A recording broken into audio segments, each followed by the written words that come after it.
The Public Utilities Commission Sewer System Improvement Project. If you want any questions, the MTA proposal was sponsored by Breed and Peskin, and the sewer proposal was sponsored by Supervisor Cohen. You contact their offices at City Hall, they can fill you in on information on those. Then on April 13th, Budget Finance Subcommittee. There are several items of interest. One, they're sponsored by the mayor. There's an ordinance 286-10, which would authorize the execution and delivery of taxable certificates of participation for Hope San Francisco, which is our housing project for the homeless, not to exceed $38 million. And item 6 on that is certificates of participation for the George Moscone Convention Center expansion project, not to exceed $507,880,000. Oh. Sorry, I start shaking when I get nervous. Sorry.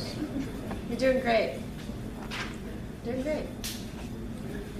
Under the Land Use Committee, which it met yesterday, under items of 30-day rule, which is proposed legislation, which gets posted 30 days before it can come up for hearing. There's a Public Works Code proposed amendment, which will allow for micro trenching to install fiber optic cables in sidewalks and portions of right-of-ways within the city under C12. Also under 30-day rule, there's a planning code zoning amendment to provide a 1500 Mission Street special use district sponsored by the mayor. This is a big city project. It's a 25-story city office building and a 40-story residential commercial tower for South Van Ness and Mission. And then also, there's another one which is a new item, which is administrative code. It's owner move-in reporting requirements, sponsored by Farrell, Sheely, Cohen, and Breed, which require landlords who move tenants out to move themselves or a parent in has to provide an annual report to the city every year for 3 years that they are living there, that their parent is living in that building. Second. And that's the file number on that is 170349. You can get it on the Board of Supervisors website. Then under Budget Committee, Budget and Finance Subcommittee, on the hearing, this was last Thursday, they had a hearing on the City Public Health HIV Care Prevention Supplemental. They appropriated $1,336,000. They also was an issuance of bonds, California Municipal Finance Authority for the Institute on Aging to provide funding for new offices and furniture and construction and other equipment for $46 million. And then there was a rent agreement between Homebridge, which is a contract mode in-home supportive service provider and a provider of skill development training and support for $131,486,797. A lot going on in government. As for land use, I did submit a withdrawal notification for Ono Sushi, and I got my letter that it was accepted. There's a mobile food truck permit in going through the process for 901 Mission for Senior Sisig, S-I-S-I-G, pronounce that. And it will be operating Tuesday and Thursday from 10 to 3 His trucks would be located on the south side of Mission Street, fronting 90 Mission Street, approximately 20 feet from Mary L. intersection, a little alleyway in there. They will be featuring Filipino food, tacos, burritos, nachos, rice plates with various beverages. There's also an issue that came up, that is coming up on April 18th.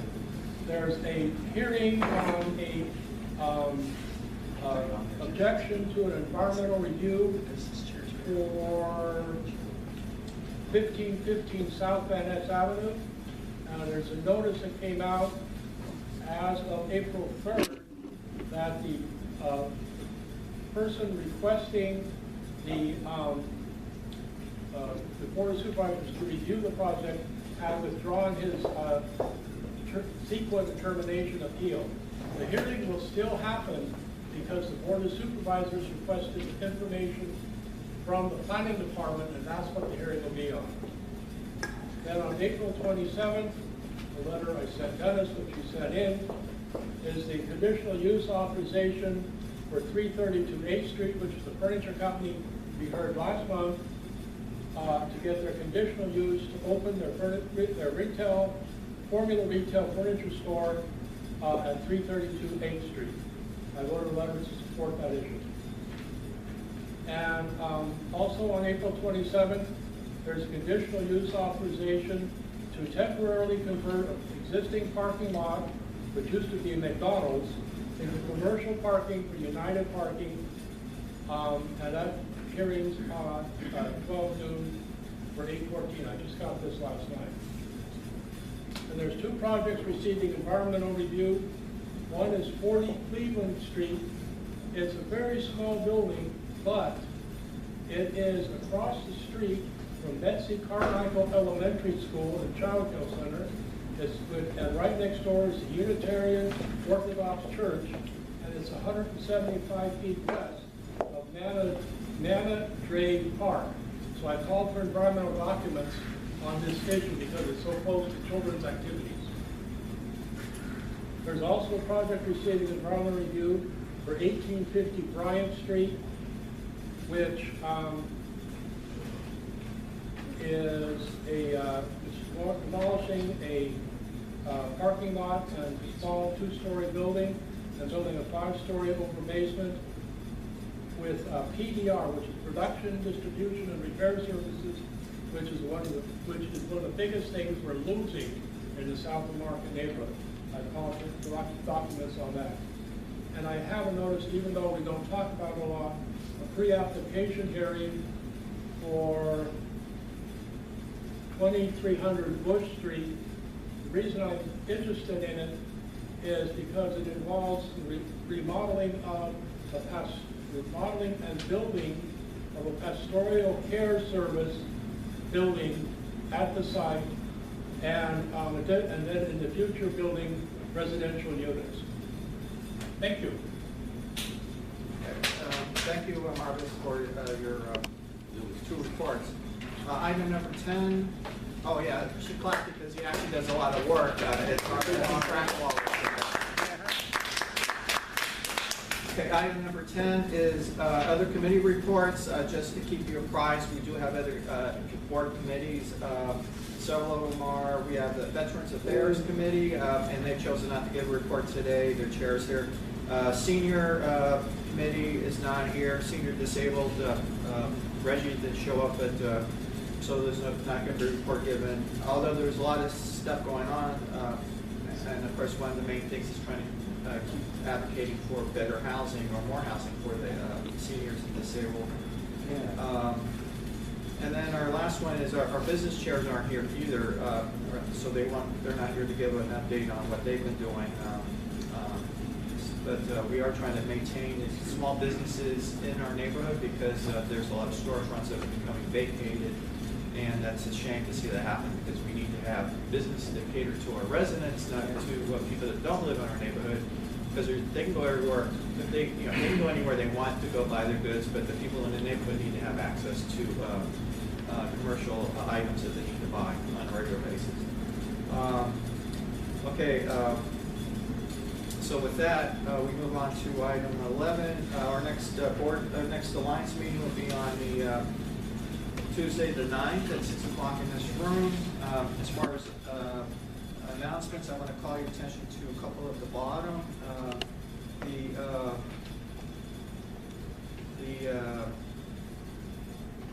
Let's see, District 6 Community Clean Team Volunteer event will be on Saturday the 22nd at 8:30 at Bodecker Park. They're looking for volunteers, so you can call up the phone number or the email to sign up before the 19th to get involved in that. That's cleaning up District 6. It's a volunteer one day to clean up the mess that everybody leaves in our neighborhood, whether you're, and you see that there's always people throwing stuff on the ground or graffiti and stuff. And so the DPW helps that, sponsors that, and it's one day that the area gets cleaned up and they use volunteers. Then also wanted to point out the Sunday Streets on April the 30th from 11 to 4 in the TL. That's the one time of the year that happens in the Tenderloin. So making you aware of that as it happens. And again, they're actually doing it twice this year? Huh? They're doing it twice this year. Yeah, but I'm reading the ones that are listed here. Yeah, If they're going to come back the second time, that's fine, but I'm concerned about the ones that are on the if they want to tell us they're coming back the second time, well, we'll find out when that happens, and then it'll hopefully be listed. Staying proud of what the things I'm worried about, the one that's happening soon. Then the other one, also want to point out the Tenderloin Futures Club will be having a 15-year gala celebration on Saturday the 20th at 4 o'clock at 201 Turk Street in the community room. They'll be having a keynote speaker and an award ceremony and celebration. And we're asking, it's open to the public, so we're letting people know that it's happening. And we have a Facebook page already up on that. And we'll be talking about this after this meeting. So anyway, and then also, I guess I should adjourn the meeting. I can talk about the next issue. But we're going to have door prizes. Oh, yeah. Can I just add a quick announcement?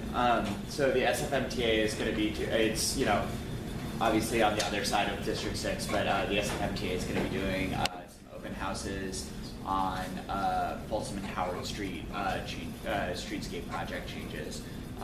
So yeah, it's from on the 27th from 6 to 7:30. And the 29th from noon to 2. The 27th is a Thursday, 29th is a Saturday at Bessie Carmichael, which is on 7th Street between between Folsom and Harrison. That's something that's going on in the neighborhood that people may or may not be interested in. Okay. Well, since you're here, Yeah. put you on the spot. Yeah. You want to stand up because we got the camera going? I mean, I can. Just briefly on a couple issues. One is, can you tell us an update on the Turk Street bicycle lane? If you know. I thought it was being altered because of community stakeholders were a little upset. So which part of the Turk Street? Turk Street bicycle lane. Yeah. So there's. I don't know what the details are. That's why I'm asking. Yeah. So just know there was some problems. I will look at. Can come back to you guys with a report on Church Street Bicycle Lane. I don't know if there's been any changes to. Because that was my understanding. There's also like two parts of the project, okay. So I will go ask and I can come back to you with that. Okay, and then of course the Van Ness Gary BRT. Yeah. And then an update on the Gary BRT. I mean, all these are in. So Gary BRT that was passed by the SFCTA, which is the San Francisco County Transportation Authority. That's not us. That's a different organization that's run by the Board of Supervisors. So we will be doing. We will be doing more outreach around the changes that will be happening to Geary. What is commonly referred to as the is the Geary BRT is being broken into two projects. One is going to be the Geary Rapid project, which is going to be changes to Geary that protect pedestrians, speed the bus, those kinds of things, from Market all the way to Stanton, and then the Geary Boulevard Improvement Project will be any improvements from Stanton out to the beach. What's Geary's example? Bus rapid transit. So bus rapid transit, for you guys that don't know, we're about to get our first bus rapid transit here in San Francisco. It's proved to be an effective way to improve bus service around the world. It started in South America and it's very popular down there. And has been, expanded around the world. Basically what it does is it provides dedicated lanes to the buses and boarding islands so that it's much easier to get people on and off the bus. It eliminates conflicts with cars so that buses have a right-of-way so that your bus isn't stopped behind a million cars in traffic. If you have seen Van Ness recently, there is 2 lanes that are blocked off right now. We're removing the median. We are going to be doing utility work. The sewer system under Van Ness is over 100 years old. It was installed in the 1880s. So we're replacing that first. Then we're going to be moving. We're going to be moving some traffic around in order to do that. So we're ripping out the median so that we can put the traffic, where the median is now, and do the sewer work along the sidewalk. Then we're going to be, constructing boarding islands and protected bikeways, protected lanes for the bus, so that people will have an easy way to cross Van Ness, somewhere to stop halfway through. So if you're a senior citizen, it's not as dangerous to walk across Van Ness as it is now. Van Ness, is a very busy street. It's very wide, so it gives you a refuge, a place to stop, and then you can continue on. At the next light if you so choose. Making it across isn't, a good fit for you. And then we are going to be providing additional pedestrian lighting to make it much safer and much more pleasant to walk along Van Ness, replacing some of the older designed pedestrian lighting that doesn't actually illuminate the sidewalks. Currently it's dark. If you've ever walked along Van Ness at night, it's pretty dark on those streets. Those lights don't shine down very well, they kind of shine up. Where the illumination is mostly for the cars. So what this will do is provide a lot more pedestrian safety. The project's going to take about 3 years to complete because of all this, the very, heavy sewer system work is going to be a really significant part of the project. Okay, the last one is where is the project for the stand right now for the Lower Eddy two-way street? So, we gave you a presentation on that in November. Yeah, but I'm talking about the implementation of when it's going to actually happen. So to my knowledge, it hasn't gone back to be legislated, which is the next step in that process. I can check in with you on that and get because it affects everybody. No, here. I understand that. To my knowledge, like I said, to my knowledge, nothing's changed. Right out the I understand I understand that you guys care. This is a project near and dear to your hearts. Yeah. To my knowledge, there has been no changes since the last time we. My understanding it's already been funded through the MTA. They got $300,000 to do it through Prop K. So funding might. So that's a different route. My understanding is that it hasn't been legislated through the MTA board. So while funding might be in our funding strategy, we might have allocated funding. It hasn't been legislated that this is what we're going to do. So yet. the final, the final process is the Board of Supervisors. No. So it's not Board of Supervisors. It's the MTA? It's the SFMTA board. So it's the Municipal Transit Agency Board, which almost is the same. No, so the SFMTA board is appointed by the mayor, and it's not appointed by the Board of Supervisors. I know that on both Eddy and Ellis, there's ongoing DPW work on light fixtures, like the traffic lights. And the fire department